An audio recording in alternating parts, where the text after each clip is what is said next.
Hey Authority Hackers, welcome to the Authority Hacker podcast. I hope your Christmas has been jolly and you are slowly recovering from the feast you've probably had. I don't know about you, but right now, all I can think about after Christmas is over is about 2021, my resolutions and how I'm going to make it a better year than 2020. I don't think it's going to be very hard. And I know a lot of you probably are in that case, and a bunch of you are considering starting new sites for this new year. And that's why we essentially put this podcast together. In order to celebrate the launch of the Authority Site Systems 3.0, which is launching next Sunday, so you'll be able to get your hands on it then.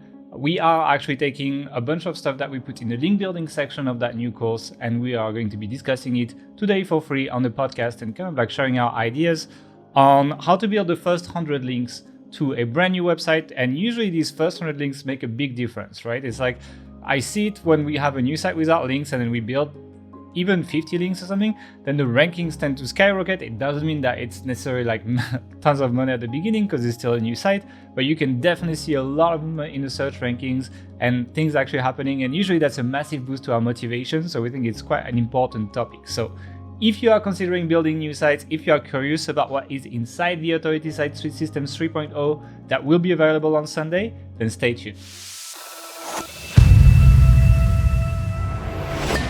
Hey everyone, welcome back to the Authority Hacker podcast. Today is going to be an episode where we kind of like showcase a little bit of the new Task 3.0. So you can see that we did the niche research and finding a niche in 2021 a couple of weeks ago. We put a bunch of our Christmas and New Year stuff in between, but now we're going to be talking about actually link building for new sites. And it's kind of a difficult thing to do, building links to a brand new site, but it's also a very important thing to do. I personally have noticed that especially the first like 100 links to a website tend to have like an oversized effect to its rankings. It really goes from nowhere to actually ranking for some stuff quite quickly. And sometimes some sites that I see ranking are just a little bit old and have like 100 links and they're doing quite well. So yeah, the first few links are really important, and the types of links you're building also kind of like set the tone to Google on what level of quality you're going to be building here. So it's quite important to do this properly.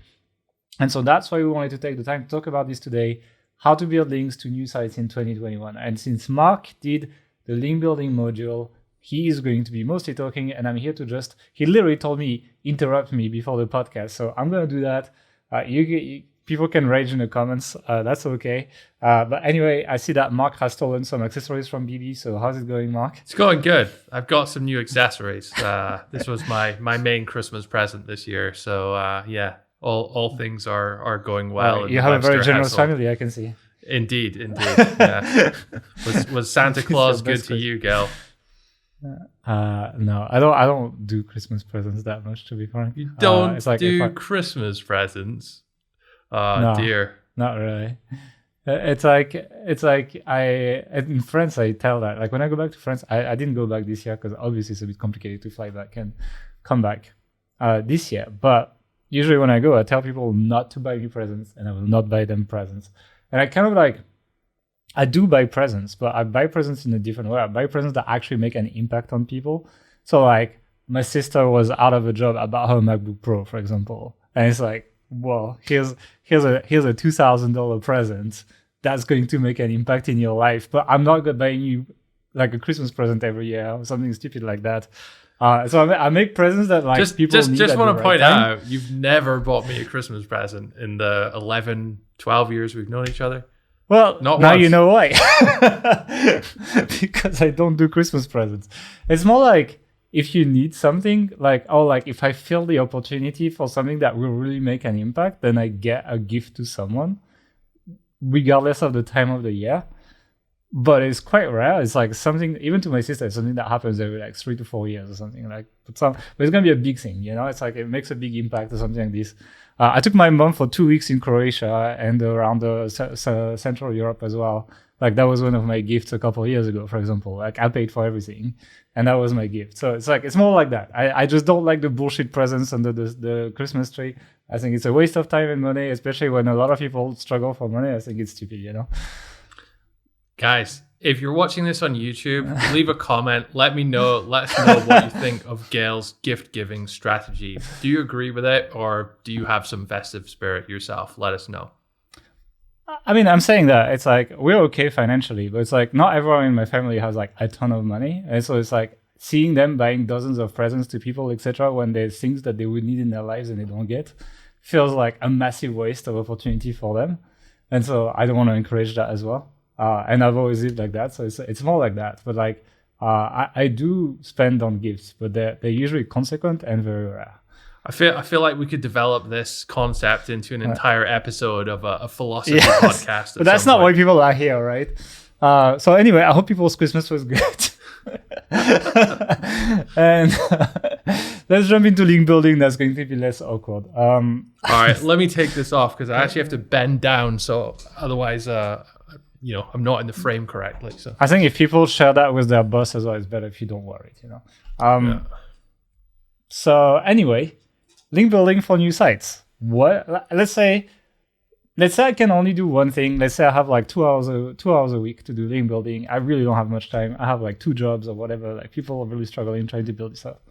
What's the best 80-20 thing I can do for link building? So 2 hours a week or 2 hours a day? What did you say? Sorry. 2 hours a week. 2 hours a week. Oh, that is not much time at all.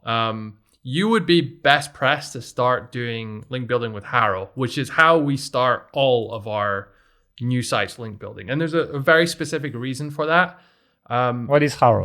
Just to explain what HARO is to new viewers or people who aren't familiar, HARO stands for Help a Reporter Out, or maybe it's just Help a Reporter. I never could quite figure that out. Helpareporter.com is the URL. You basically sign up for free to their email list, and you'll get 3 emails per day from mostly journalists or other web publishers, and they'll be asking questions. Each of these emails can have 50 to 100 different questions about all sorts of topics. I picked a few examples from today's email. One of them was, what's the difference between a computer virus and a computer worm? This was for a site, Motley Fool, which is DR89, which is phenomenal. That would be a really, really good link to have. And then there's another one, how can HR improve the remote work experience? And this was for Thrive Global, which is a DR86 website. And that reminds me, I need to message our link building team and make sure we respond to that, because we're a remote company. We have a lot of experience with this kind of stuff. And I believe the question was asking for what processes, what tools do you use, things like that. So generally, isn't everyone a remote company in 2020? Well, that's the thing. You can be as creative as you want in determining whether you're suitable to answer these questions. Sometimes they'll say, oh, I'm looking for a doctor to answer this question, which you obviously, at least neither of us would be able to. But there's really a lot of general questions out there, which is asking about general business experience. How to pick a business name is one that comes up quite a lot. Or have you had experience doing XYZ activity or traveling to this place? So what they're really looking for, because at the end of the day, journalists can just go to Google and figure out what the difference is. They're not looking for the answer per se. They're looking for an expert or someone with experience of the topic to provide a quote, and ideally some kind of personal reference or anecdote or story which they have dealing with this topic, right? So that when you answer the questions, you have to come at it with that mindset. Don't just go away and Google the question and put the Wikipedia, copy something from Wikipedia and send it. You're not going to get results that way. If you look at the successful HAROs that go out there, they're almost always feature some kind of personal story, and then they'll link back to you and your website, and they'll mention your name. So they're looking to provide like a human side to a story, which is, I believe, the main intention of the platform. Would you answer queries that are not related to your niche, but you can answer personally? Because it's like, let's say they talk about business. Like, let's say you run a paintball site. Everyone's running a paintball site in this podcast. It's like, and there's a question about business. You can assume your paintball site is a business, basically. And so, can you answer all business queries because of that? You can't answer all business queries, but you can certainly answer a lot of business queries. Yeah. So the way I classify it is, you have a specialist topic about what your website's about, let's say paintball, and you definitely want to be answering all paintball questions. And if you go one level up, maybe like, I don't know, outdoor activities, something, you could maybe answer a good percentage of those as well. You probably wouldn't want to be answering I don't know, a tennis question or a parenting question in that case, unless it was about your kids playing paintball. But because those are different specialist topics, but there are generalist topics, which would be things like business, potentially like some health stuff or like psychology based stuff that comes up quite a lot, like how to stay motivated, how to start a business. Travel comes up a lot. There are even some finance ones, personal finance ones that comes up a lot. And I don't know, I have quite a strong interest in personal finance. Personal finance, and I have money, so I can answer you. Don't have a personal finance website or anything. But So would you answer a personal finance question for your paintball site?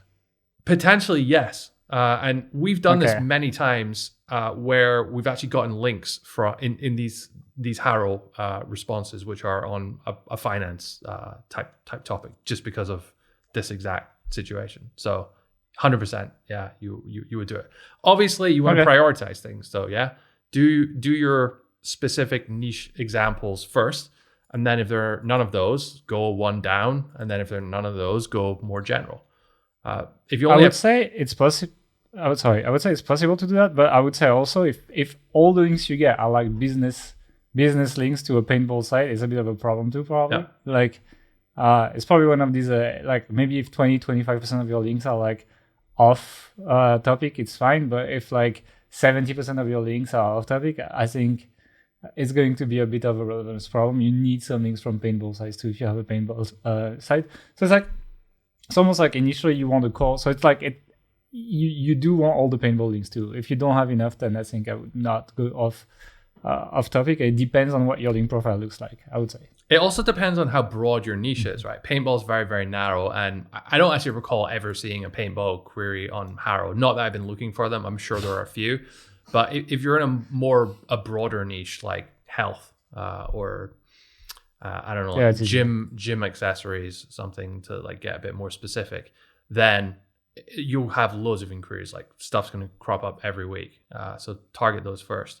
But I would say that HARO is not necessarily like about relevancy per se, because you have to remember as well that you're getting links almost exclusively just to your homepage. So you're not targeting it in any way, and they're going to be branded anchors at best, or maybe even have your name as the anchor text. You want to use something like guest posting or another link building technique where if you want to push, a specific page with anchor text and kind of like send some of those signals. But from a domain to domain relevancy perspective, your point is certainly valid. Yeah, and why did you pick that over any other tactic? So for like people who don't have time. This is something that we start with on all our new sites now.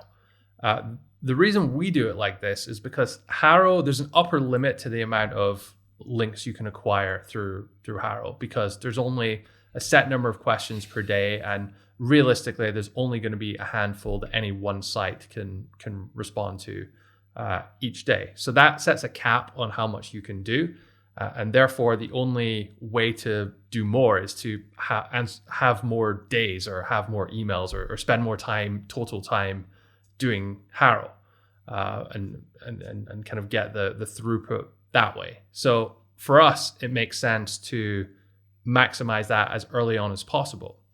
When you think about outreach-based guest posting per se, if we don't outreach to a site this month or next month, that's fine. We can outreach to them later in the year and we can still potentially get that link. But if we miss a HARO opportunity today, then that's never coming back again,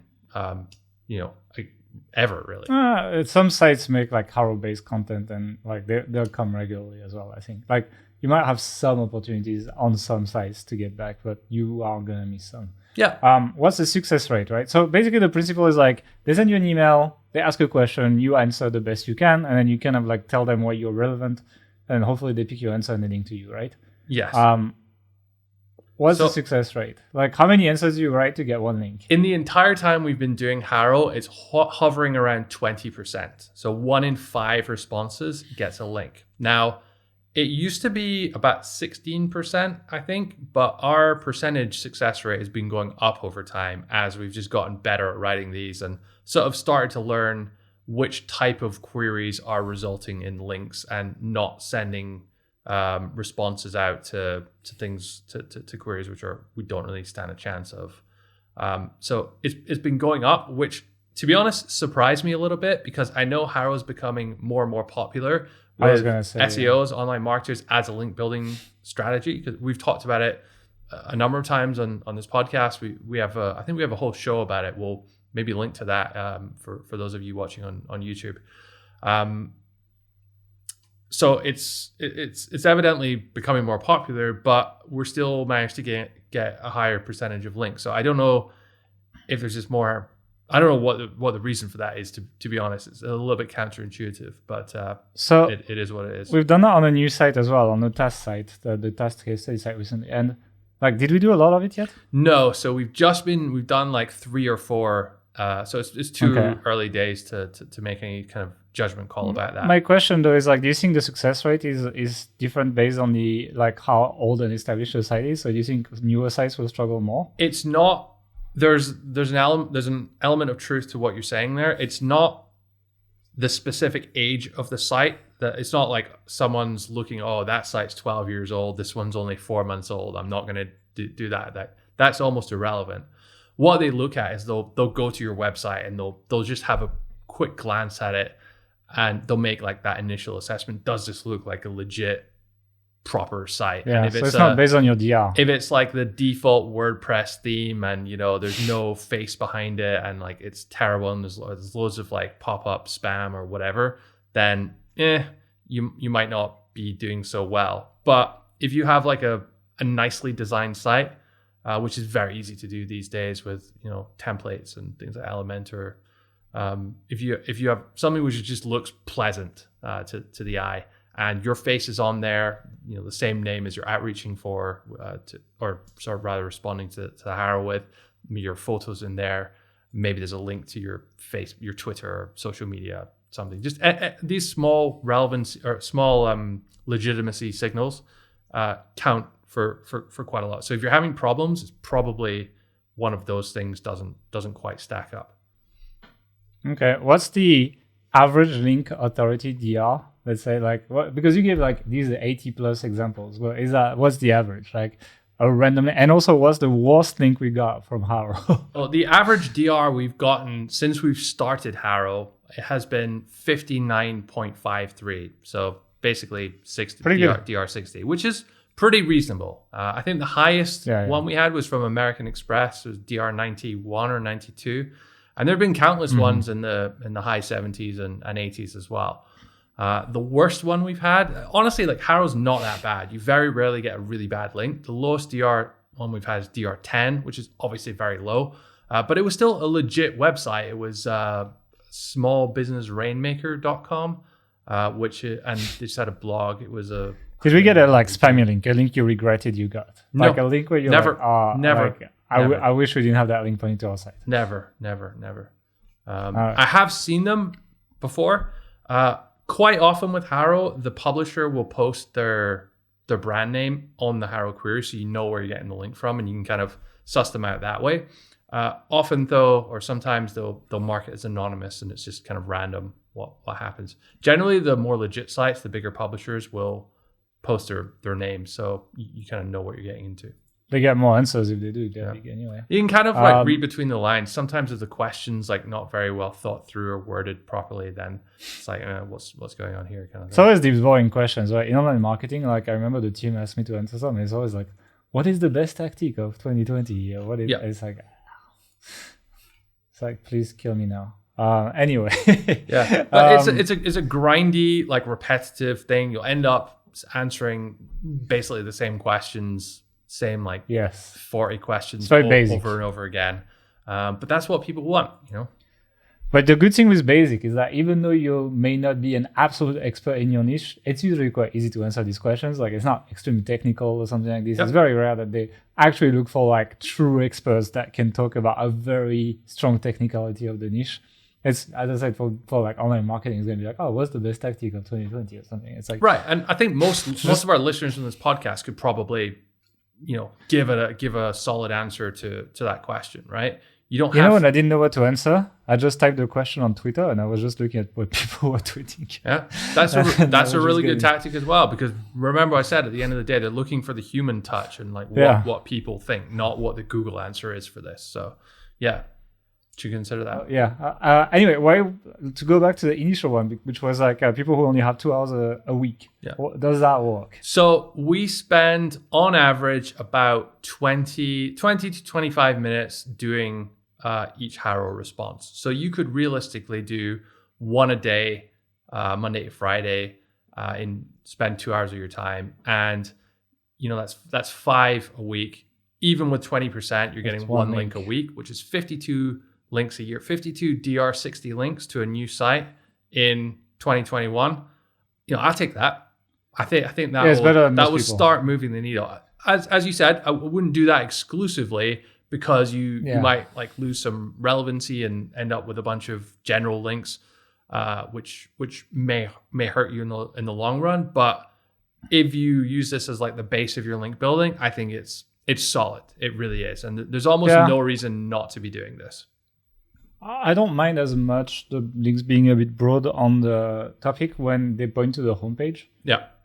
Because the homepage is just for brand, and then the brand essentially, and then from the homepage you usually link to your hubs or whatever, and you kind of like give context through the anchor text or through whatever is on the page itself. Obviously not exclusively links that are not related, but I'd be more lenient to the links that point to the homepage rather than like internal pages. So, like for example, like we're featured on Asana, for example, and it's the link to our homepage. So it's not exactly related. I mean, Asana is like productivity, to-do list, etc. It's not really authority hacker. Like we don't talk about productivity, etc. and like doing things. It's a bit business related, but not exactly. I would actually disagree with that. Although we're not a productivity company by any means, like we literally have a course around using Asana to manage your writers. Yeah, but like Google doesn't know that. Sure, but we mention Asana numerous times throughout our blog posts, through our content. We mention it on this podcast, once a month or something, just because we use it a lot, and it's a good tool that a lot of online marketers use. So it's okay. It's like it's a 50% relevancy. Let's say, like it's not the most relevant. Like link from Ahrefs is more. And we have a lot of those, right? We answer a lot of questions about remote That's work. what I'm saying, but I don't mind answer a to lot the of homepage, questions on HARO about customer support and customer service, because we've spent ages building really good systems for that, and we actually have some experience on it. So it's again, it's like it's not black and white anyway. It's like a degree of relevancy, right? You probably a percentage number on each link is kind of like my favorite way of grading them. Anyway, anything else to say on HARO? No. Okay, so much suspense for such a flat ending. But anyway, it's. Thanks. Let's talk about the next tactic. And like, okay, let's say you did your 2 hours a week of HARO, and I don't know, like you had a client and he just dropped off and he decided he doesn't need your services anymore or whatever, and you get another 4 hours a week extra. What do you do? So almost exclusively, the second thing I would start looking at would be guest posting. And when we say the word guest posting, it's such a broad topic, and there's so many ways to do this that we really need to like get into the detail about what we mean, because some pretty vocal people have said that it sucks. Google has even said like at points like it's not such a good thing, or don't do it. But no, Matt say guest posting is over, forget it. Yeah, this was in 2012. Like 6 years ago. I remember I wrote blog posts for our old company at the time about that, and it was over. Trust me, it's not over. It hasn't been over since then. It definitely sounds like Star Wars, Yeah. Okay, so I want to break this down. I'll try and be quick about it. Guest posting. There's 4 parts to this. You need to generate a list of prospects, that is people you're going to outreach to. You need to reach out to them. You need to talk to them, negotiate with them, and then you need to write the guest post and get it published. So to break each of those steps down, generating a list of prospects is where it all starts. It's actually like really easy. There's a large number of sites out there who take guest posts, accept them. They'll have a write for us, or a page similar to. Would you write for these sites? So we do outreach to sites who have write for us pages. And I think that there are some people in the industry who say you should never do that. It's too much of a pattern. The longer I've been doing this, the more my philosophy on this kind of stuff is there's really no absolutes in SEO. I think in general, when you're doing link building, and we'll talk more about this a little bit later, is you have to apply some critical sense to what you're doing at all times. So blanket rules, if the site's DR 50 or higher, then it's fine. Like that's just not going to fly, because a lot of sites DR 50 and above are good, but you get some atrocious, really bad DR 60, 70, 80 sites that you definitely wouldn't want guest posts on. So you have to look at the specifics.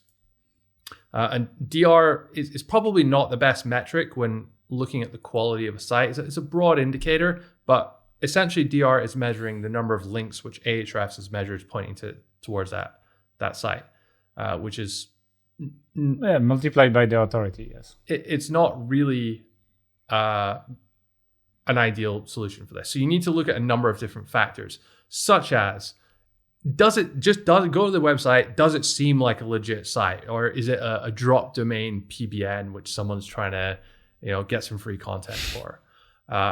Is there a real person behind it? Do they have their photo on there? Are they on social media? Is the site active? Have they been posting recently? Are all the posts they have on the site guest posts from casino companies, or are they actually contributing content to the site themselves?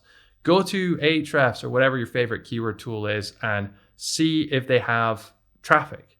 If there's 50 visitors a month to the site and it's been penalized 7 years ago, then probably not the best site to get a link from. But if it has 100,000 and it still has a write for us page, then just starting to look like a legitimate opportunity, right? Yeah, I don't know. It's like it can be, but I would still say that the write for us page is still a negative. But then it can bite back by having good things. You know what I mean? But it's like, I would say that if that page is there, for sure they get spammed with emails. I would really scrutinize the content they're publishing. Yeah, so you picked up on an interesting point there. If they have a write for us page, because it's like the de facto starting position for prospecting, and we still do this approach, but because they have that, they're going to get a lot of requests, probably several per day. And a great deal of them are going to sound exactly the same. Like, hey, I was checking out your website and I really enjoyed the content. I'd love to write a guest post for you. How about one of these 3 topics? Sincerely, Mark, or whatever.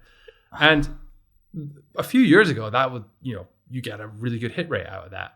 But more and more people doing it these days. So much, yeah. So you need to do things which are going to enable you to stand out. But I would argue that you need to do that anyway, regardless of how you're finding the prospects. And even if they have a write for us page and they can't wait to get guest posts on their site, they're probably going to have some kind of filter in place where they're only replying to the people who, pique their interest the most, seem the most legit, or stand out from the crowd. Because otherwise... The 2 things I would look at for these sites, first of all, I would put them in Ahrefs and I would look at the organic traffic. I would look that they haven't been penalized or something. And the second thing I like to look at for these kind of sites, well, I'm like they might be spammed, is I look at the top pages by links in Ahrefs. You know what I'm looking for? I'm looking for tier 2 links. I'm looking for people who spam people getting guest posts and then spamming them, right? Yeah. Because if I see that, you can find these sites that are still okay for now, but get spammed. Because a lot of people do guest posts and they just put fucking GSX, rumor, all that shit. Like niche edits and hacked websites links, etc., pointing to these pages. So if you find average / shitty pages with a lot of links pointing to them, looking at these links and being like, okay, how often does that happen, etc. Is this because otherwise you're essentially putting yourself on the place that's most likely going to take a hit in the next 2 years or something. Like it could take a while. That's why I'm saying 2 years. But so I tend to look at these two things if it's a place with a right for us page.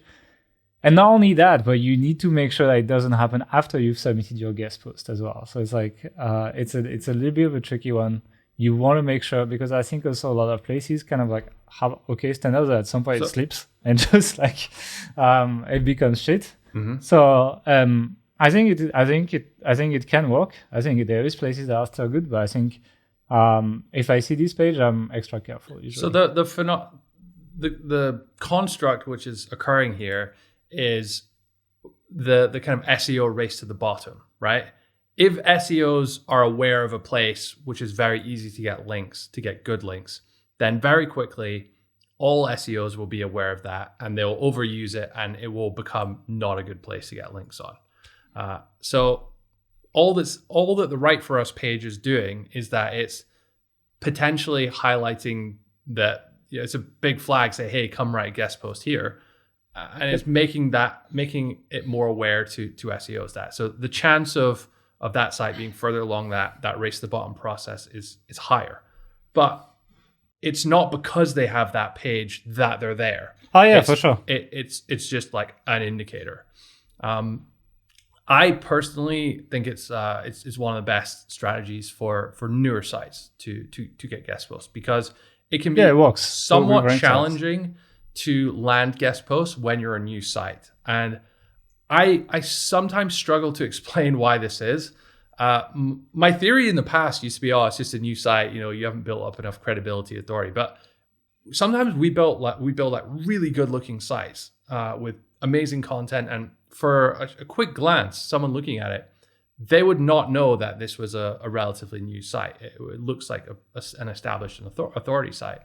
But even then, for those businesses, in the early days, it's challenging. It's difficult to get your first few guest posts, even your first like 50 or so guest posts. And then you just sort of like hit this point when I genuinely don't know what happens. It just starts becoming really easy as your site kind of like gains more authority and grows. I don't think everyone's looking at your Ahrefs traffic and DR and stuff. No. Maybe a few of them are. Hell no. But there's no way everybody's doing Especially that. sites you're linking to, you don't care. Like, you just don't want them to be like spammy and shitty stuff and stuff that would embarrass you if you're caught linking to it.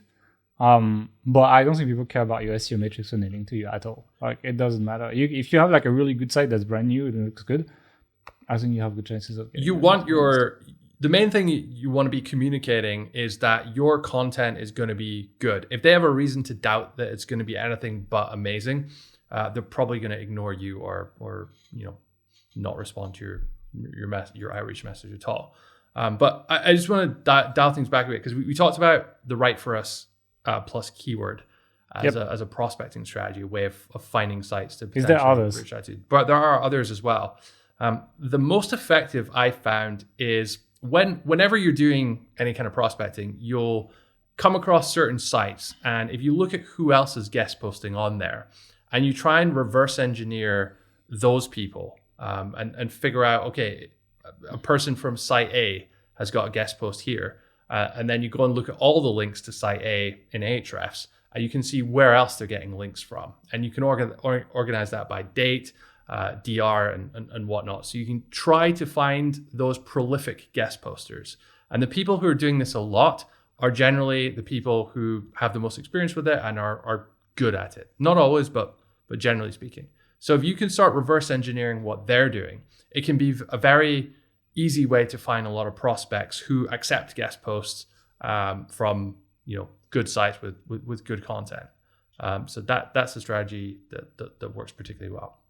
I would say as well, one other way to find people by reverse engineering is actually just looking at who's ranking in your niche, and then just go in the backlinks report in Ahrefs, and you can sort for like WordPress, English, etc., all that stuff, like, or do follow and so on, and kind of like dig through that. And essentially you can, if they do guest posting, just find them, and then essentially just like make a list from the people that rank. Because we were talking a lot about Google like ignoring links, and like it's their new way of penalizing people. But if you find people who rank, essentially you know that their links are not ignored, right? So I like the idea of looking at starting with the rankings and coming back to the links, because you know that these links, at least most of them, or like enough of them for this page to rank, are counting in the eyes of Google, and so you can reverse engineer that way as well. So it's both ways. You both look at the sites, and then you look also at the at your competitors as well. And a lot of them will do guest posting if it's a remotely competitive niche, I think. So I like to do that, and yeah, I think guest posting can be good. I'm just a little worried sometimes of the Write For Us pages. It's not a negative thing, but I'll be harder on the site that has that page. Sure. We've also how about people who ask for money? Okay, we'll get to the money question in a second when we talk about negotiation, because I have a whole spiel to go through with that. But I just wanted to say as well, for prospecting, we've actually used Ahrefs Content Explorer to find prospecting opportunities, and it's quite broad. If you're doing a kind of like shotgun spray and pray type outreach, sending a standard template message with little customization to lots of people, then it's actually quite a good way to build huge prospect lists. If you don't want to take that, if you want to be a little bit more targeted, you can still build a huge prospect list. You just need to like apply a bit more critical sense and filter it down to find like the most relevant sites. But it's really good for building those big lists. Once you have that prospect list, what's that? Oh, sorry, I wanted to go to the money. Sorry, I thought you were done. You're all about the money, Gail. You can't wait to talk about that. Yes. Before we get to that though, once you have the prospect list, you obviously need to reach out to them. I think this is where most people fall down, because SEOs, online marketers, figure out how to build a prospect list, working with Google Sheets and scrapers and Ahrefs and stuff. Like, we can all figure it out, right? But for some reason, we as an industry can't seem to figure out what to say when we talk to people.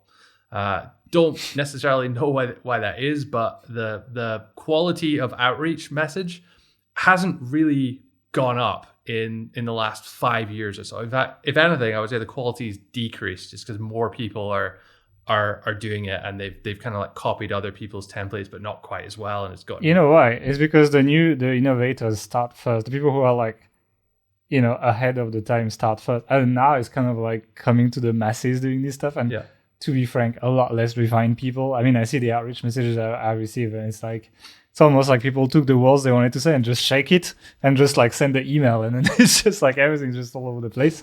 So yeah, that's why I think. Yeah. You have to think about it from the site owner's perspective, right? I mean, you see it. We get sometimes over a dozen emails a day from people asking for guest posts or links or whatever. And really, they all start to blend in and sound the same after a while. I know you've spent a little bit of time replying to some of the more outrageous ones with crazy demands, but maybe I'll put some screenshots to put on the podcast so that people can see. But yeah, I have fun. Like, I try to trade chips for links and stuff like that. Like, I'm just having fun with it, and it's like, but yeah, you can. It's ridiculous. If you put yourself in the perspective of a site owner, it's very easy to imagine how just quickly you would start ignoring all of these because you mentally categorize them all as like spammers, as the same. They're not really like adding any value or anything. So because they have, but this can actually work to your advantage because they have this mental classification going on. You really don't need to do much in order to stand out in some way with your outreach message. So what we've started doing a lot recently, and there's BB, the link builder, gave a really good talk at the recent SEO Mastery Summit and outlined some of these things specifically. But one thing she did in there, which we've experimented with a bit as well, is using puns in your outreach message. So if you wanted to outreach, like say for a paintball site, your subject line, rather than saying like, "Hi, quick question about link building" or whatever, you could say, "I just witnessed a guy getting shot with a paintball gun." That's your subject line. Immediately you read that and it's like, wait, what? What's going on here? This is kind of interesting. Makes you want to open that. And then the first line, rather than saying, "Hi Mark, can I have a guest post?" it would be, "He died on impact." That's died, DYED. Waiting for the penny to drop there. DYED, right? Yeah. So how many other people do you think are outreaching Would they are making that are joke? outreaching with a dad joke like that? Probably not very many. And you would be amazed at the amount of people who will respond favorably to this. Going as far as to call out other people who are just being very bland and say, "Oh, you certainly stand out," or "You gave me a chuckle on a Monday morning," kind of thing.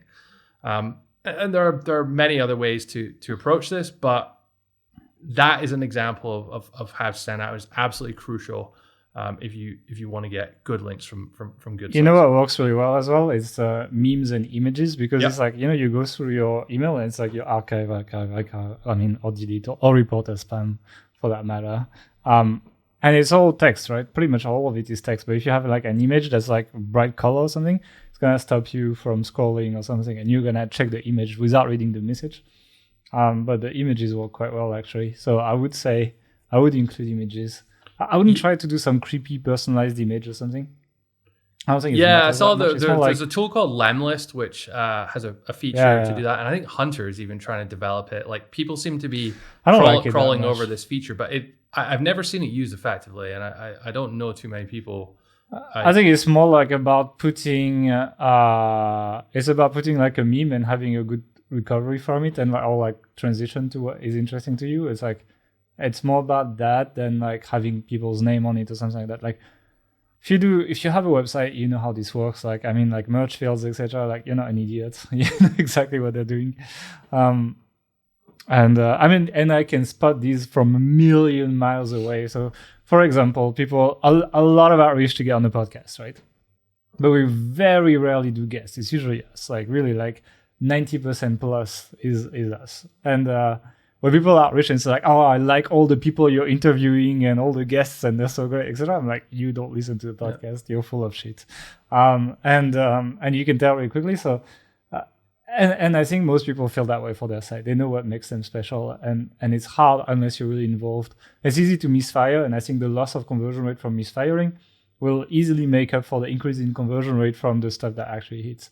So it's not a huge fan of mega personalization. I'd rather something funny that you tell everyone, to be honest. One strategy, particularly for new sites, which I think is really important when you're doing guest posting, is do whatever you can to have at least one very good, very high quality guest post, like very well written article that looks beautiful on a nicely designed site, preferably like higher DR. And I know it's like, well, you have to get, it's kind of like you have to get links in order to be able to get more links. So how do I get the first one? But if you have to beg, steal, borrow, talk to someone, like harass them on social media, don't actually harass them, but like really get to know them, in the site owner in some way. And so you're not like a total stranger coming in with this request, and just get this guest post. It's a goal that we set every time we have a new site that we do a link building campaign for. As one of the earliest goals is get this one like North Star guest post, because when we're outreaching, we can send this as an example, like, hey, this is the kind of stuff we've done. And if they look at it, they're again going to take an initial snapshot, quick impressions. They like, oh, is this a good site? Does this look legit? How's the content? Scroll through it like very quickly. Maybe they're probably not going to read it all, but that's not the point. Having this guest post will add a lot of credibility to you. And what I said earlier about them being most concerned about you not being able to write good content, if you have this, it kind of alleviates that in some way. Yeah, so, I think also telling them like, look, it's like, I'm not just gonna write like 500 words, etc. Let's build an actual SEO page for your site, etc. Like let me target a good keyword for you. I actually looked at your site. You could target this keyword. I think it's realistic for you to rank for it. I'm going to optimize this answer for SEO, whatever you have. Like if you have phrase from AppSumo or something, I'm going to do all these things for you. And the thing is like, what's really powerful with this is like, if you, instead of doing a guest post, you build an SEO page for people trying to literally rank them for a keyword, you can convince them to add internal links to that page so that it ranks, right? But what it does is it juices up your links too, right? Yeah. So it's like you can kind of kill two birds in one stone as well. Going to people, be like, you know what I do is I do SEO. Like I follow these fucking authority hacker guys, etc. And or whoever. Brandon, whoever you want, Neil Patel. I need to, whoever you want, but like, this is what I do. And I'm going to do that for you for free.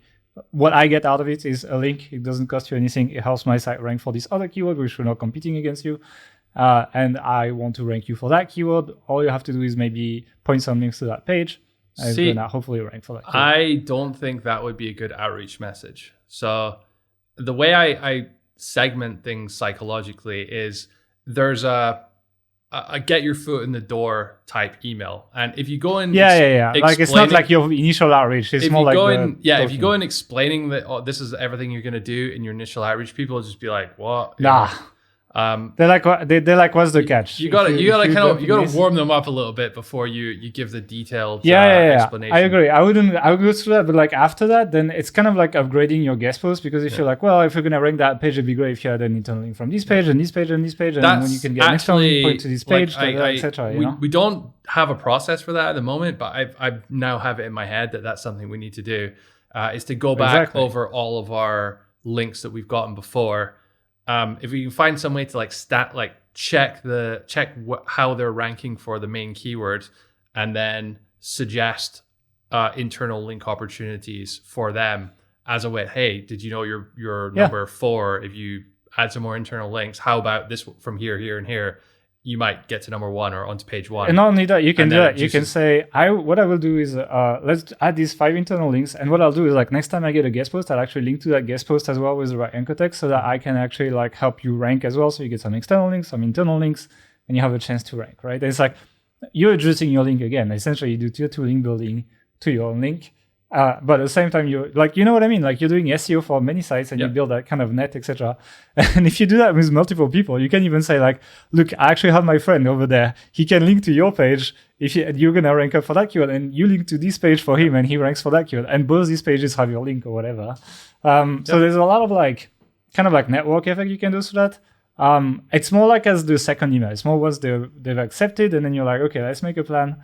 Let's make something cool, especially for the big ones. I think it would work quite well. Like when we started Authority Hacker, I was doing this kind of stuff, right? It's like I did the pop-up on Entrepreneur on Fire, for example, talking to him, etc., to help him, and he doubled his leads in 3 days or something. So I used to do literally free work for links, and that worked quite well for me. But money.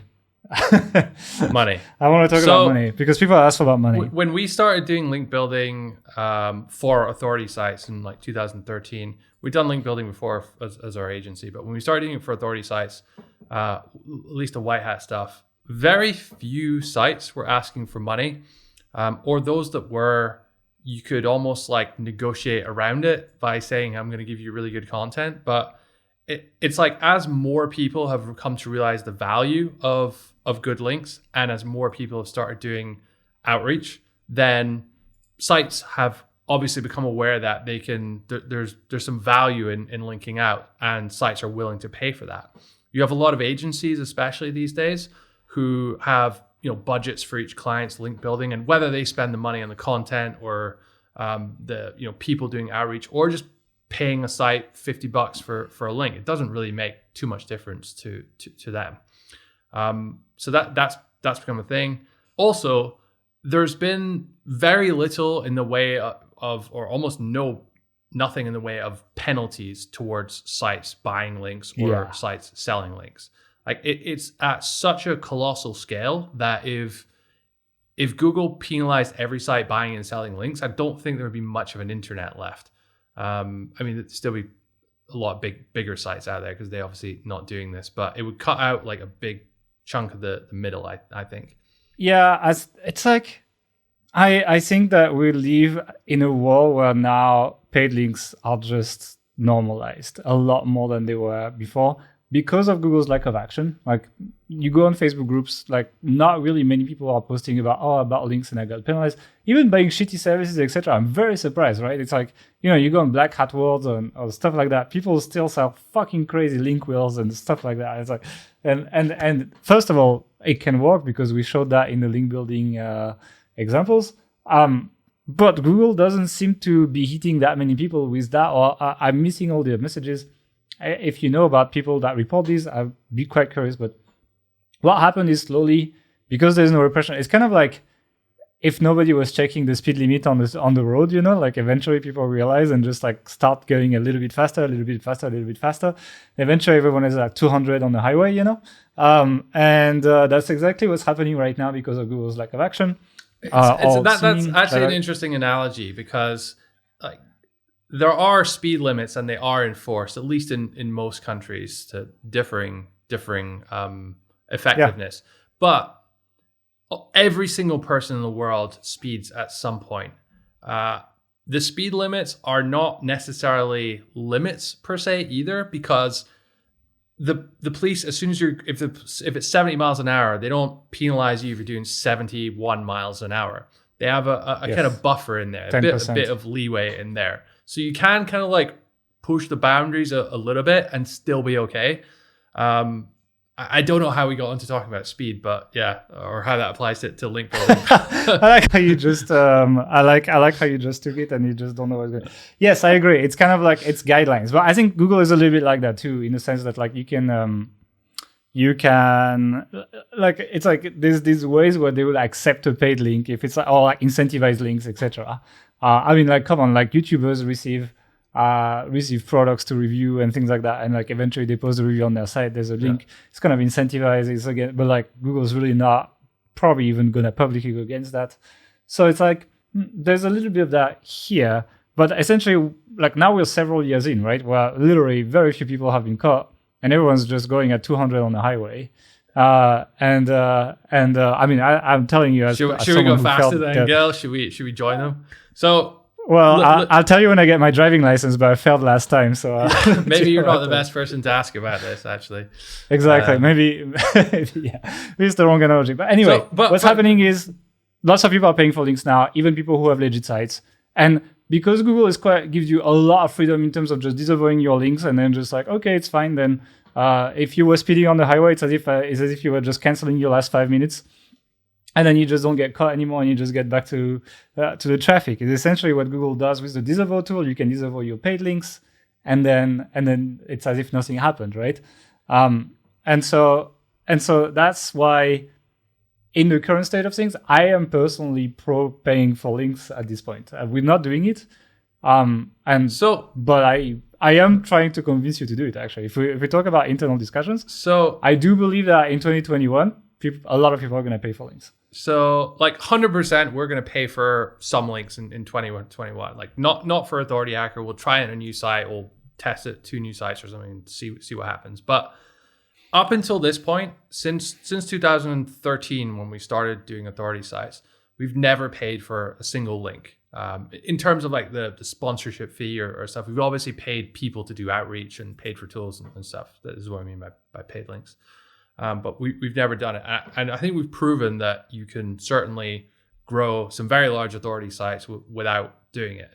I'd also say that once you get to a certain threshold, your DR 60, 70, unless you're in like a super competitive affiliate niche, like credit cards or something. And even then I would to page, you still pay. Yeah. I would question the effectiveness of this kind of link building in general past a certain point. So for like authorityhacker.com, for example, I still don't think we would ever pay to a given page. We should do it. Yeah, it's like we have pages that would rank much higher if we did like 20 guest posts to it, and like we just paid for the best sites we can do, regardless of whether we pay or not. We just get 20 links to it with the exact match and content. I mean, Adam Froy I don't know if he pays or not. I have no data about it, but that's basically what he does, and he's fucking killing it.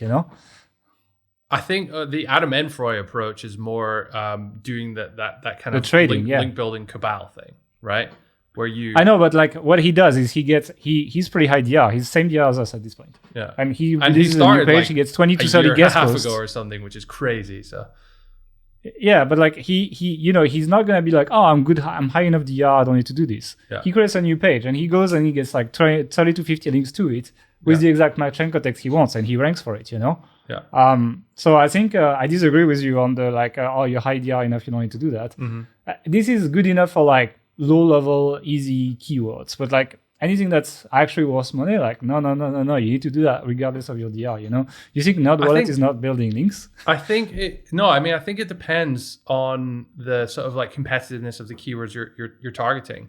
I use the example of like a credit card affiliate site. Like there's dozens or hundreds of very strong, very rich affiliate sites like competing over a few very valuable keywords, like when every little thing you can do kind of counts. I mean, to be honest, that's not been our SEO strategy with Authority Hacker. Like we have more like lower. I don't want to pay for keywords. links on Authority Hacker, to be honest. Yeah.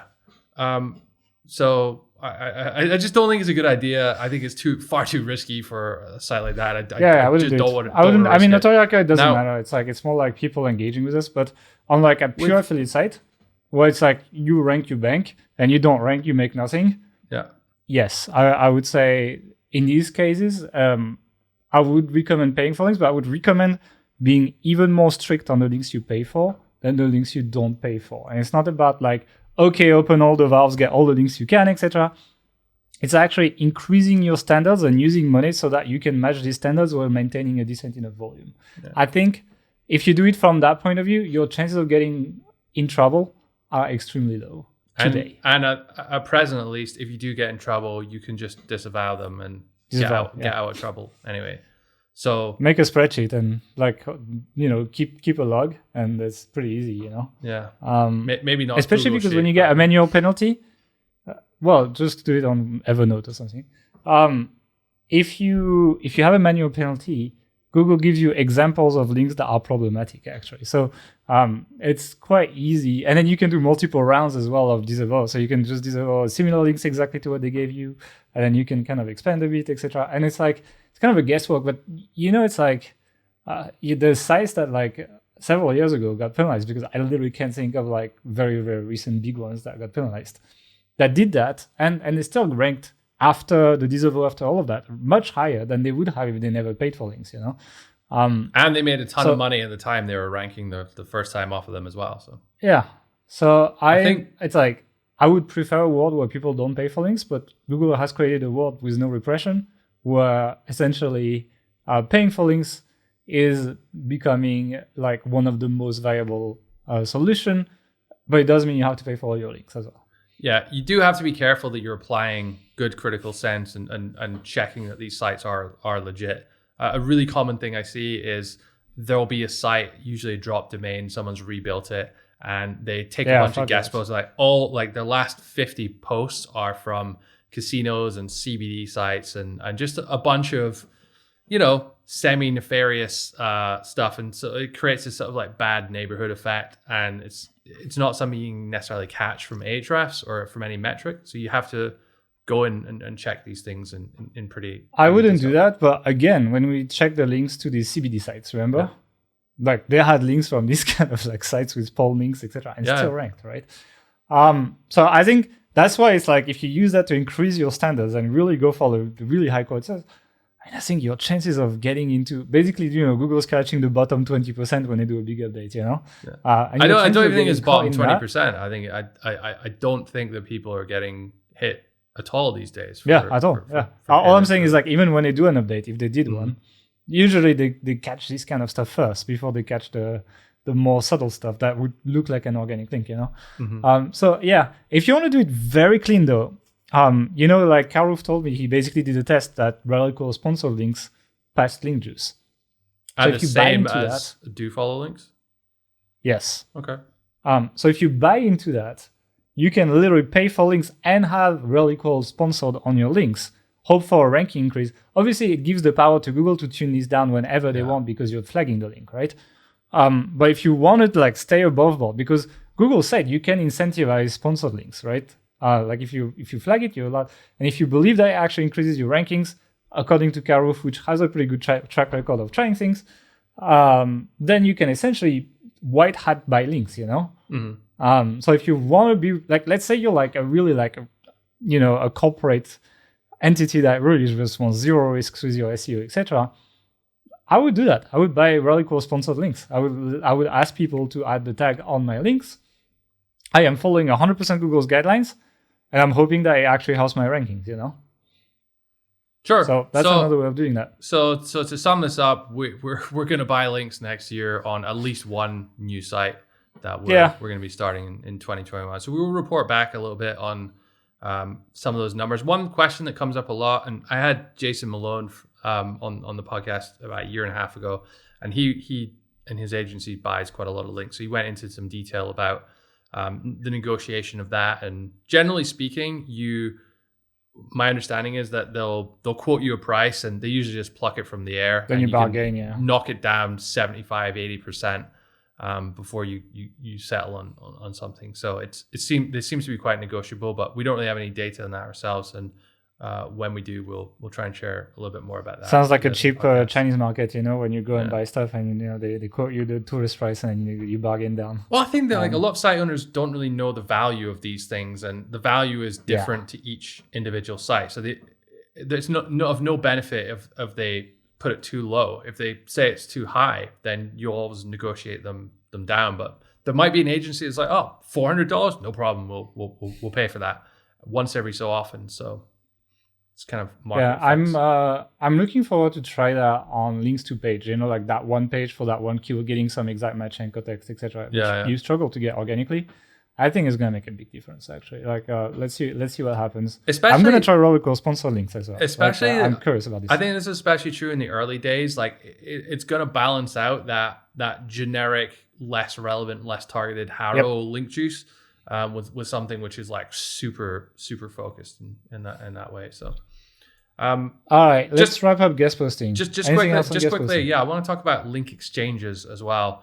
Because that's been something we've done. I wouldn't say a lot, but like from time to time, it comes up, and it's actually okay to do these. I think in the Google guidelines it says that like excessive guest posting with keyword-rich anchor text is not okay, which implies that as long as it's not excessive and it's not like too keyword-rich anchor text, then you're fine. So if someone suggests that, then don't immediately say no to it. I would strongly consider it from time to time. Obviously, don't make this your only tactic, and don't like scale the shit out of it. But yeah, it's something you can if you do it a little bit. If you're doing this for a new site, it's unlikely that they're going to want to do it. But if this is not your only site, you can do like a three-way thing. So they link to your site, and you link to them from another site. A little bit cleaner, and just a way of you doing it if you have another site which has higher DR. These things happen naturally so much that it's really not a problem. It's like, imagine like Ahrefs linking to us to link to SEMrush, and SEMrush linking to Ahrefs, probably not, but like to link to MadDigity, and MadDigity links to Ahrefs or something. That makes sense. When it comes to actually creating the content for guest posts, I mentioned that there's a few times when you want to make it really, really good, and either in those cases write it yourself or have your own writer do it. But honestly, a lot of the times websites are just looking for a 1,000-word list post, which is pretty competently written. Yeah.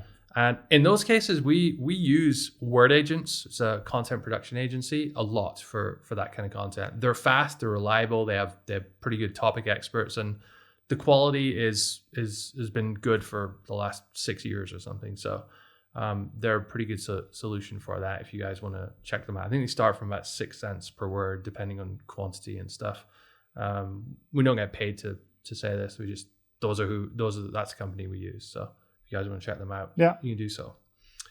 They're good for support content as well. If you need some quick support content for stuff, it's quite good as well. Okay, guest posting. Yeah.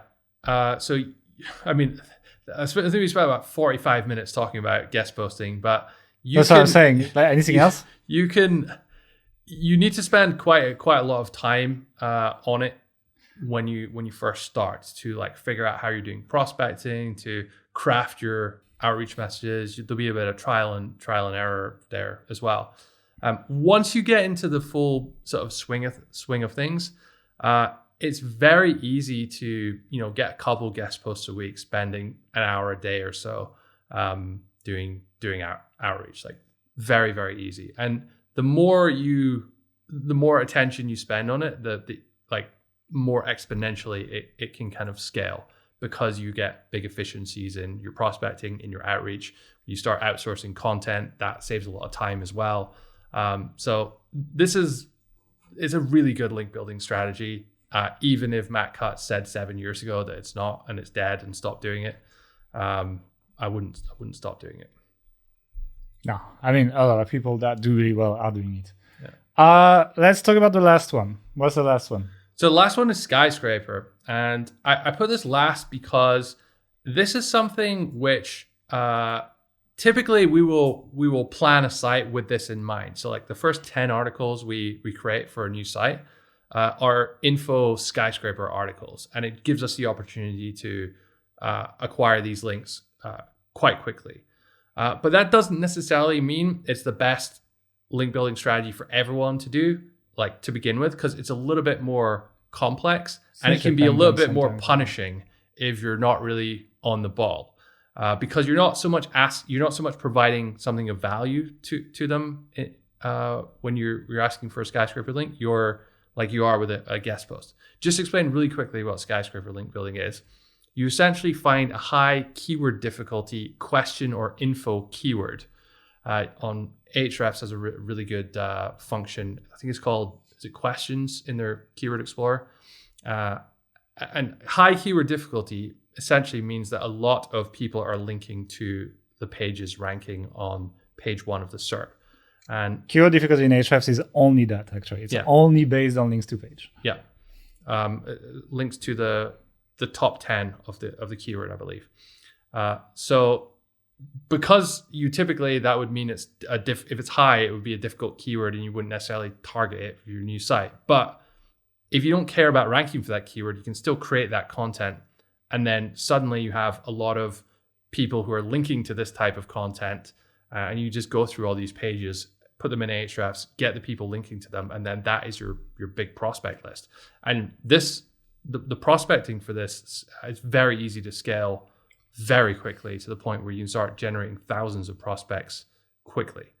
You then need to reach out to them and say, hey, you link to here, can you link to me as well?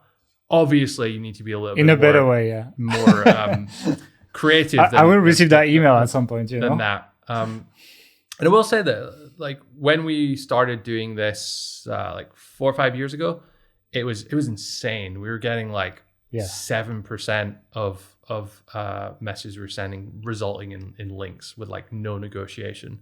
I think the niche we were doing it in was just particularly good at it, and really not so many people were doing it at the time. Nobody was doing Skyscraper properly, but a lot more people are doing it these days, and it just flat out doesn't work in some niches like finance and travel. I hear is pretty bad for it as well. Good job on the blueprint. Yeah. So but as a process, it still works in some niches. I just want to establish that. I made a joke because people would take it and say it doesn't work anymore.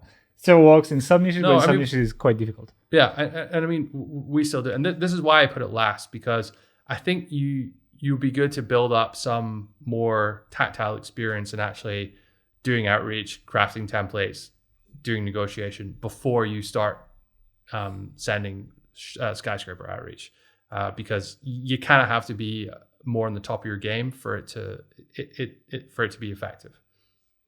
Yeah, I agree. It's again, what's the percentage of people that now are asking for money? For Skyscraper, it's actually even higher. I'd say it's like 60-70% of people ask for money these days. So if we were paying, we'd get a lot of links, right? Yes. And if you just want to find a lot of prospects, which you can quickly, spend $40, get a half decent link, then I think this is a great strategy. If you're brand new and you don't have the budget for that, then again, you might want to wait till your site starts to take off a little bit more. Maybe you make a few $100 a month and you can start paying for some of these expenses, because otherwise very quickly you can get out of pocket. You know why? Because it's low barrier to entry. Because Skyscraper doesn't even require to write content. And that was one of the power of this. It's like, not only could you mass outreach to people and get strong answer from people, but on top of that, you don't even have to expense any other resource than the fact that you're emailing people. Well, you have to write the Skyscraper article, so the one you're basing off of. But that's like, you could pick up. We've had cases where we've had more than 100 links to one article. Exactly. Whereas if we need to do that with guest posting, we'd have to write 100 articles. 100 guest posts. 100 times, not 100 times more work. It's probably like 25 times more work because we put more effort into a Skyscraper post. But you get the picture. But the day I saw Mailshake, I was like, I know, I know where this is going. And it's like, it's like the resource cost is so low. And you can get 100 links to one given article. And it's like, it's like even, and that's the thing, right? It's like, let's say you pay $20 per link. Let's imagine you were paying for that. Still cheaper than doing guest posting, right? Like by quite a lot, because then your marginal cost per link is much lower than creating a piece of content, especially if you're outsourcing. But that's why Skyscraper has taken off like crazy. That's why we receive dozens of emails per day of literally sending the stuff.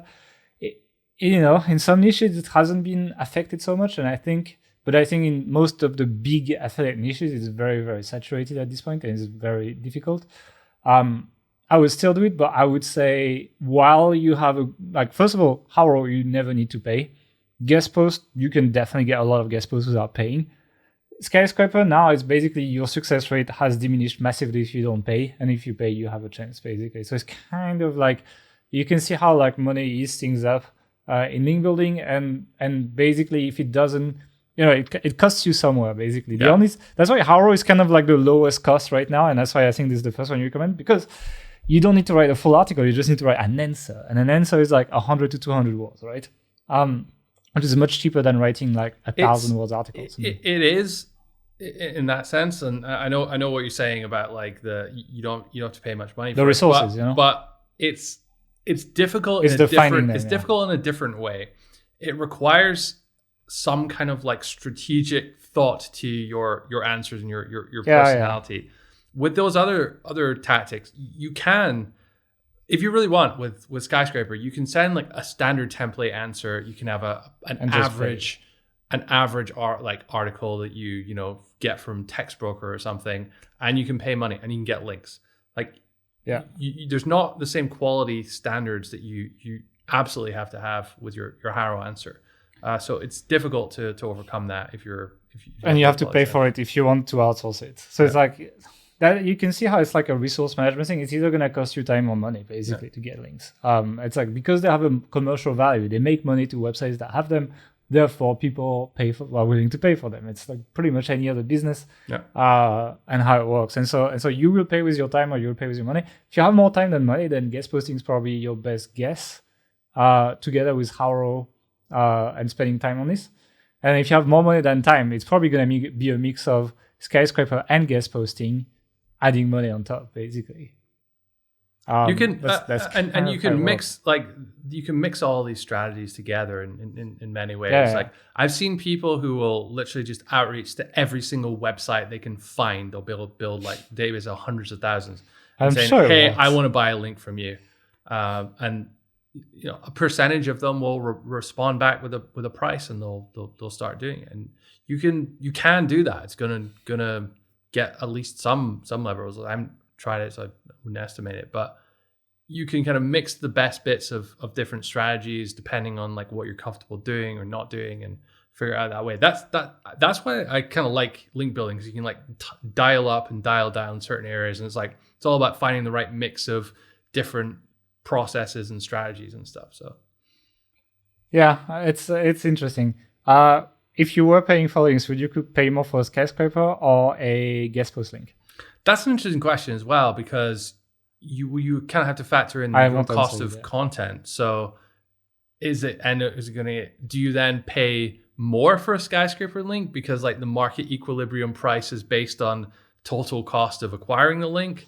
Or if a website's accepting guest posts for $50, I would think they would probably also be up for just like adding a link to an existing article for $50. It's like, it's easier for them, and they're still getting the money. So I don't know.